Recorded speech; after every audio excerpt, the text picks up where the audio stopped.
Hello everyone, I am welcoming you all once again to this channel. So in today's session, we will see how to create a nanowire using our Vesta software. So before making this, first let's see what is our nanowire and how to construct that. So here in the next slide, I have a nanowire. So if you can see that this is a nanowire, and in this part this is a circular, like this is a circular part, and this is the length of that nanowire, and both the ends are circular. So before constructing a nanowire, there should be some condition that we need to take care. So one condition is here is the aspect ratio. So what is the aspect ratio for creating a nanowire? So the radius of this circle should be radius and the length, there is a relation. So what is that? The length and the ratio of the length and the radius is called as the aspect ratio, and that ratio should be nearly equal to 1000. That means if we are having the radius of that nanowire as r, then the length will become 1000 times r. So this way we can construct, and in a very simple manner we can write that if the length is in the micrometer range and radius is in the unit of nanometer, then only we can construct a nanowire. So now let's go and open our Vesta software to construct our nanowire. So here I am opening the file for a file of AuCIF. So this is our gold crystal structure. So here we can measure what is the different sides of this sphere. So as we, like of this cube, so as we can see that this is 4.0 and something, so that means this side is 4 angstrom. So to create a nanowire, how much length we should take? As we know that like that this aspect ratio should always be maintained up to 1000. That means we have to take 1000 times of the length along a particular direction, as it is a nanowire. So let's go to the edit, then edit data unit cell, and here in the transform we will not do any changes along x and y, rather we will do the changes along z axis.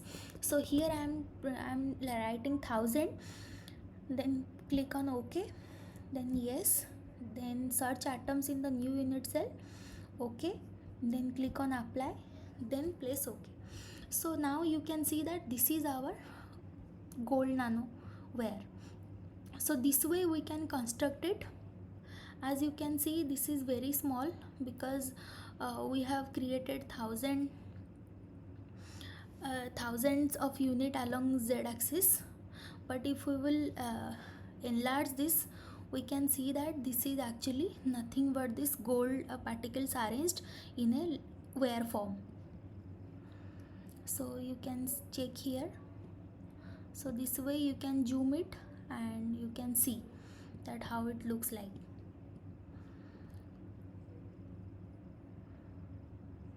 Okay, so now the question here is, if we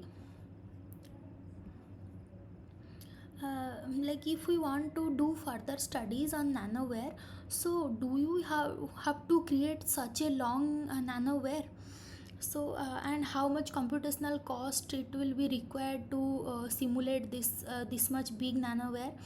So for the answer for this question, I will try to give here that if we are taking a nano rod or nanowire which is having some unit, like suppose you are taking the unit that is here we have taken 1000 units, but if we are taking 12 or 15 or something, then that can be also fine, because after 12 unit, if you will optimize your nanowire and you will study some parameters like band gap or energy like this, then you will see that after adding some further units, that band gap and other properties will remain almost same, and they might be vary with very less value, that is 0.001 or something of that order. So it is okay if you are taking 10 to 20 units to create your nanoware, so that is also fine. So here also I want to create another nanoware which is of very small length. So here also I will do the same thing, so that we can see how our nano rod will look like. So here we will transform this, and instead of 1000 I am taking 20 units here. Okay, yes, then atoms, okay, then apply. Now you can see that, so this rod is very nice to visualize, and you can see this way we can make nanoware. And let's save this, and I am exporting this as XYZ file.